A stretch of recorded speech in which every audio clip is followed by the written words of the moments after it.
नमस्कार दोस्तों, मैं डॉक्टर अमित माहेश्वरी आप सभी का स्वागत करता हूं आज के इस ट्रेनिंग वीडियो में। दोस्तों, आज हम बात करेंगे व्हाई वी नीड मेडिटेशन। हमें मेडिटेशन की आवश्यकता क्यों पड़ती है और मेडिटेशन किस तरह से करना चाहिए। दोस्तों, हम लोग सदियों से खुशी की खोज कर रहे हैं। मतलब कहीं ना कहीं इंसान अपने आप में दुखी है, अपने मन में दुखी है। दुख में होने की वजह से हर व्यक्ति आज जो खोज कर रहा है वो एक खुशी की खोज है। हर व्यक्ति अपने जीवन को बेहतर और बेहतर और बेहतर बनाना चाहता है और बेहतर बनाने की इस चाहत में हम लोग अपनी खुशी के हर पल को भूल गए हैं। हम ऐसा सोचते हैं यदि मुझे जीवन में ये चीज मिल जाएगी तो मैं बहुत खुश होऊंगा, अगर मेरा मकान और बड़ा हो जाएगा तो मैं बहुत खुश होऊंगा, मेरे पास गाड़ी होगी, पैसा होगा, बंगला होगा तो मैं बहुत खुश होऊंगा। लेकिन क्या हम वास्तविकता में खुशी के बारे में जानते हैं? खुशी किस तरह से प्राप्त होती है इसके बारे में जानते हैं। दोस्तों, आपने सुना होगा बहुत सारे लोग हमेशा मेडिटेशन की बात करते हैं कि यदि हम अपनी लाइफ में मेडिटेशन करते हैं तो हमें बहुत अधिक खुशी की अनुभूति होती है, खुशी की प्राप्ति होती है। मान लीजिए आप एक ऐसे मकान के मालिक हैं जहां पर कुछ किराएदार रहते हैं और वो किराएदार हमेशा आपस में झगड़ा करते हैं, एक दूसरे से कलह करते हैं और हमेशा एक दूसरे की बुराई करते रहते हैं। मतलब एक दूसरे में हमेशा कमियों को ढूंढते रहते हैं। तो क्या वहां पर वो लोग आसानी से खुश रह सकते हैं? आपको जान के आश्चर्य होगा, नहीं। लेकिन यदि यह सिलसिला इसी तरह से चलता रहा तो किराएदार मकान छोड़कर चला जाता है, क्योंकि वो भी हमेशा शांत प्रिय माहौल की खोज में लगा रहता है।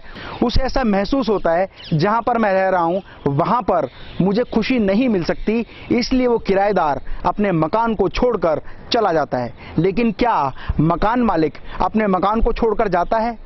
आपका जवाब होगा नहीं, क्योंकि वो संपत्ति उसकी है, वो मकान उसका है। जब तक वो व्यक्ति जीवित है वो उस मकान में रहेगा।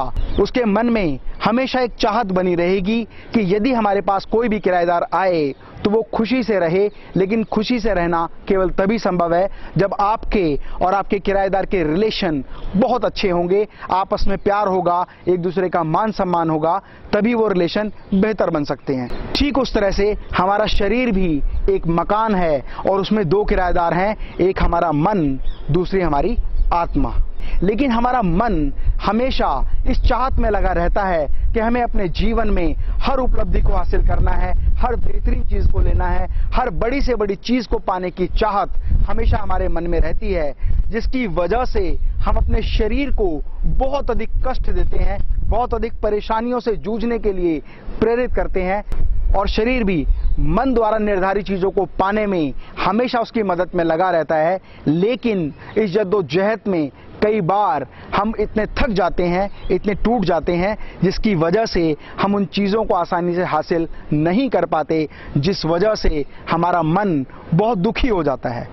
दोस्तों, इस बात से मैं आपको बताना चाहता हूं, हमारा शरीर एक मकान की तरह है और आत्मा और मन उसके दो किराएदार हैं। जब ये तीनों आपस में सामंजस्य से रहते हैं तो इस शरीर रूपी मकान में ये आत्मा बहुत लंबे समय तक वास करती है। ठीक उस किराएदार की तरह एक दिन जब हमारा मन हमारे शरीर को बहुत परेशान करता है, बहुत तकलीफ देता है, तो एक दिन आत्मा उस मकान रूपी शरीर को छोड़कर दूसरे मकान में चली जाती है।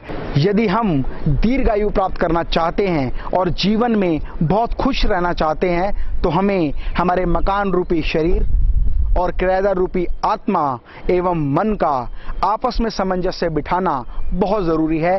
यदि हमारा सामंजस्य आपस में बहुत बेहतरीन होता है तो हमारी आयु दीर्घायु होती है और हमें किसी भी तरह के मेडिटेशन की कोई जरूरत नहीं पड़ती, क्योंकि हर खुशी, हर पल, हर घड़ी हमारे साथ होती है। अगर आप business life, personal life, social life and your family life के बारे में बहुत सारी चीजें सीखना और समझना चाहते हैं तो मेरे इस चैनल को सब्सक्राइब करें। कमेंट बॉक्स में अपना कमेंट अवश्य लिखें। दूसरों के साथ व्हाट्सएप और फेसबुक के माध्यम से इस वीडियो को शेयर करें। मैं डॉक्टर अमित माहेश्वरी आपके सुनहरे और खुशहाल जीवन की कामना करता हूं। Mita's Lifestyle, India's largest manufacturers and exporter of world-class hygienic stainless steel modular kitchen, bathroom vanity, wardrobes and steel interiors.